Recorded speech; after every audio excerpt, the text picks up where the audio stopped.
आपने Sherlock Holmes के बारे में तो सुना ही होगा। कहा जाता है कि वो इस दुनिया का सबसे बड़ा डिटेक्टिव है और उसका दिमाग बहुत तेज है। लेकिन उसकी छोटी बहन जिसका नाम एनोला होम्स है, उसका दिमाग भी शर्लॉक होम्स की ही तरह तेज है। इस कहानी की शुरुआत में हमें एनोला होम्स नाम की एक लड़की को दिखाया जाता है जो अपने मॉम के साथ रहती है। दरअसल एनोला जब बहुत छोटी थी तो उसके पिता की मृत्यु हो गई थी। उसके दो बड़े भाई भी हैं। सबसे बड़े भाई का नाम मेक्राफ्ट होम्स है और उससे छोटे वाले का नाम शर्लॉक होम्स। जहाँ शर्लॉक होम्स एक डिटेक्टिव है, वहीं उसका बड़ा भाई एक गवर्नमेंट एम्प्लॉय है और अपनी मॉम के बाद वो एनोला का लीगल गार्डियन भी है। लेकिन जब ये दोनों बहुत छोटे थे तभी इन्होंने अपना घर छोड़ दिया था। एनोला की परवरिश उसकी मॉम ने अकेले ही की। हालांकि उन्होंने कभी एनोला को स्कूल नहीं भेजा, लेकिन उन्होंने उसे घर पर ही हर एक आर्ट सिखाई। पढ़ना, लिखना, चेस खेलना, अपना वेश बदलना और मार्शल आर्ट करना। उसे हर एक चीज में परफेक्ट बनाया। एनोला की मॉम्स को वर्ड्स के साथ खेलने का बहुत ज्यादा शौक था, इसीलिए उन्होंने अलोन शब्द को उल्टा करके एनोला रख दिया।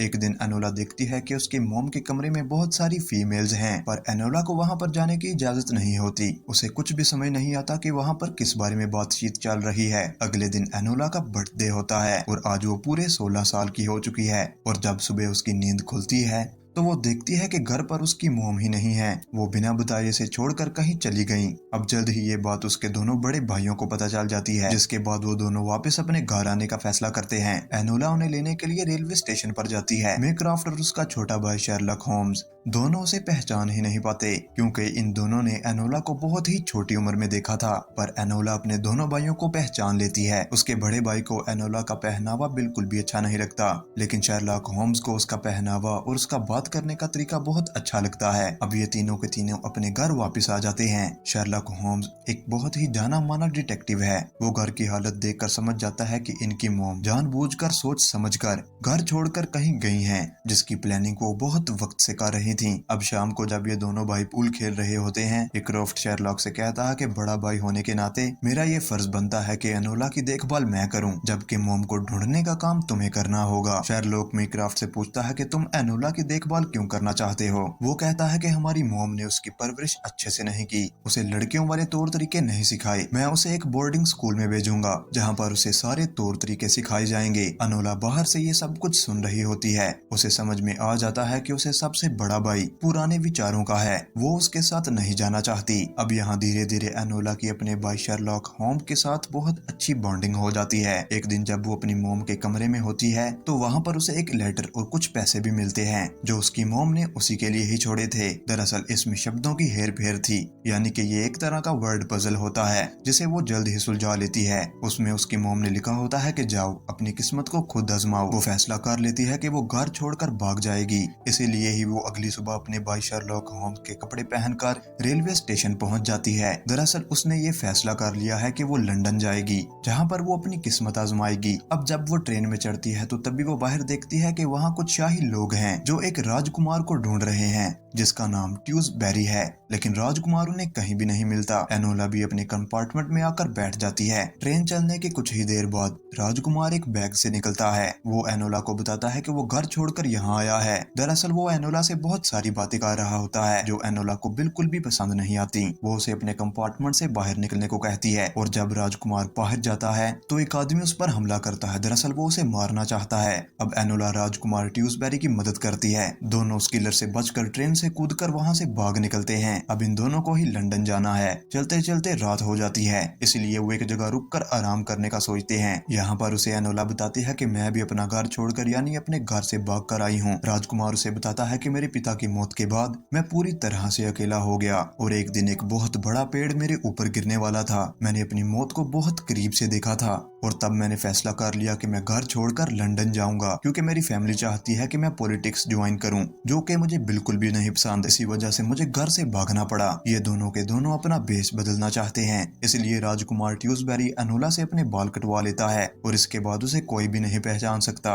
साथ ही अब ये दोनों लंदन पहुंच जाते हैं। यहाँ पहुंचने के बाद ट्यूसबेरी अपने रास्ते पर आगे निकल जाता है और अब एनोला एक कपड़ों की दुकान पर जाती है, जहाँ पर वो अपने लिए एक ड्रेस खरीदती है, क्योंकि उसे पता है कि अब अब तक उसके दोनों भाइयों को उसके घर से भागने की खबर मिल गई होगी और अब शेरलॉक होम्स उसे किसी भी कीमत पर ढूंढ ही लेगा, क्योंकि वो एक बहुत ही अच्छा जासूस है और इससे पहले कि उसका भाई इसे ढूंढे वो अपनी मॉम को ढूंढना चाहती है। वहीं शेरलॉक होम्स अपने बड़े भाई को बताता है कि मुझे राजकुमार को ढूंढने का केस मिला है, पर इससे पहले कि मैं इस केस को सोल्व करूं, मैं अपनी छोटी बहन और अपनी मॉम को ढूंढना चाहता हूं। वहीं दूसरी तरफ हमें लंदन में अनोला को दिखाया जाता है, जिसने अपने रहने के लिए किराए का घर ले लिया है। साथ ही में वो अपनी मॉम को ढूंढने के लिए न्यूज़पेपर पर बने हिडन वर्ड में एक संदेश छुपवाती है, ताकि जब इसकी मॉम इसे पढ़े तो वो उस तक पहुंच जाएं। और साथ ही वो लंदन में अपनी मॉम की फ्रेंड के पास जाती है, पर वहां से उसे कोई भी मदद नहीं मिलती। तभी अनोला को याद आता है कि उसकी मॉम अक्सर अपनी फ्रेंड के साथ लंदन की एक जगह के बारे में डिस्कस किया करती थी।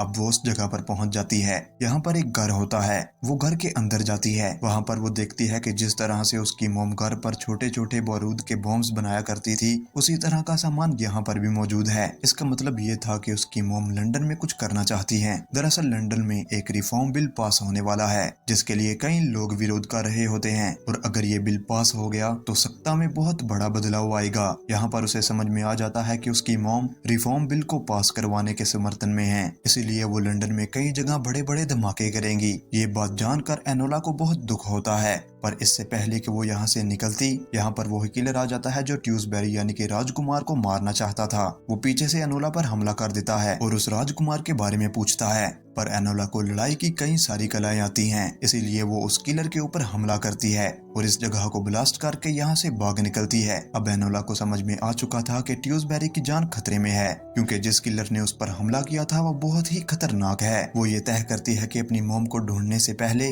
वो राजकुमार ट्यूसबेरी की मदद करेगी, इसीलिए अगले दिन वो अपना वेश बदल कर राजकुमार को ढूंढना शुरू कर देती है। पर राजकुमार ट्यूसबेरी उसे कहीं भी नहीं मिलता, इसीलिए वो महल जाती है, जहाँ पर वो ट्यूसबेरी की मॉम और उसके अंकल से मिलती है। वो बताती है कि मैं शेरलॉक होम्स की असिस्टेंट हूँ, जब तक वो खुद यहाँ नहीं आते मैं इस केस पर काम करूंगी। अब उसे इजाजत भी मिल जाती है, जिसके बाद वो पूरे महल का मुआयना करती है। उसे पेड़ का वो टूटा हुआ हिस्सा भी मिल जाता है, जिसके बारे में उसे राजकुमार ट्यूसबेरी ने बताया था, जो उसके ऊपर गिरने वाला था। और जब वो उसे ध्यान से देखती है तो उसे समझ में आ जाता है कि ये अपने आप ही नहीं टूटा था, बल्कि किसी ने इसे राजकुमार के ऊपर गिराया था। यहाँ पर उसे एक ट्री हाउस भी मिलता है, जो कि उस राजकुमार का था। यहाँ पर बहुत ज्यादा सामान होता है। यहीं रहकर उसने महल से भागने की कोशिश की थी। यहाँ पर उसे एक किताब मिलती है, जिसके अंदर कुछ फूल होते हैं। वो समझ जाती है कि ट्यूसबेरी ने यहाँ पर अपना एक सुराग छोड़ा है, वो फूलों की दुकान के पास ही उसे मिलेगा। तभी यहाँ राजकुमार की ग्रैंड मदर आती हैं। वो इससे पूछती हैं कि तुम यहाँ क्या कर रही हो। एनोला इनसे बताती है कि मैं यहाँ राजकुमार के केस को सॉल्व करने की कोशिश कर रही हूँ। इसके बाद वो फूलों की दुकान के पास जाती है, जहाँ पर उसे राजकुमार ट्यूसबेरी मिलता है। वो उसे बताती है कि तुम्हारी जान को खतरा है, तुम्हारे ऊपर वो पेड़ अपने आप ही नहीं गिरा था, बल्कि तुम्हें मारने के लिए किसी ने वो पेड़ जानबूझकर गिराया था। तुम मेरे साथ मेरे घर चलो। राजकुमार ट्यूसबेरी अब एनोला के साथ उसके घर चला जाता है।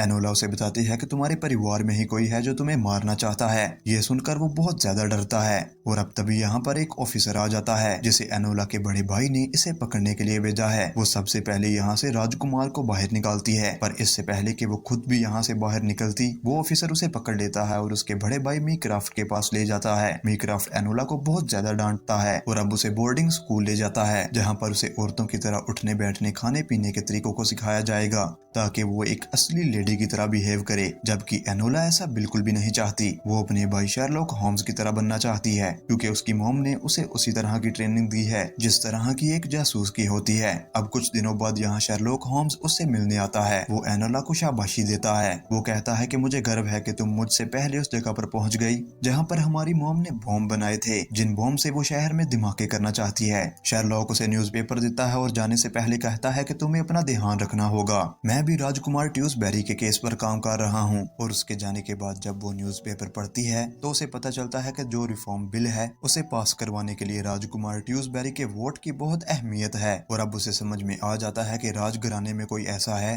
जो इस बिल को पास होने से रोकना चाहता है और वही राजकुमार को मारना चाहता है। एनोला को राजकुमार राजकुमार के पिता के छोटे भाई यानी कि ट्यूसबेरी के अंकल पर शक होता है, क्योंकि अगर ट्यूसबेरी इस दुनिया में नहीं रहा तो अगला किंग वो ही बनेगा। उसे ये पूरा यकीन था कि ये काम उसके अंकल का है, लेकिन वो उन्हें रंगे हाथ पकड़ना चाहती है। इसीलिए वो तय करती है कि आज रात को वो राजकुमार को लेकर महल में जाएगी, जहाँ वो उसके अंकल को रंगे हाथों पकड़ेगी। अब उसी रात ये दोनों महल के अंदर पहुंच जाते हैं। महल में कोई भी नहीं होता, लेकिन तभी इनके सामने वो किलर आ जाता है जिसने ट्रेन में राजकुमार को मारने की कोशिश की थी। वो राजकुमार पर गोलियां चलाता है, लेकिन किसी तरह राजकुमार बच जाता है और अब एनोला उस पर अचानक हमला करके उसे बेहोश कर देती है। और तभी वहाँ राजकुमार की ग्रैंड मदर आ जाती हैं। वो ट्यूसबेरी के ऊपर गोली चलाकर उसे मार देती हैं, क्योंकि अगर ट्यूसबेरी जिंदा रहा तो वो बिल पास हो जाएगा। राजकुमार के पिता भी उस बिल को पास करवाना चाहते थे, इसीलिए इसने उन्हें भी मरवा दिया था, क्योंकि ये नहीं चाहती थी कि रिफॉर्म बिल पास हो। और इसे महल में किसी भी तरह का बदलाव पसंद नहीं था। पर राजकुमार अब भी जिंदा होता है, वो खड़ा हो जाता है। दरअसल एनोला ने उसे एक कवच पहना दिया था,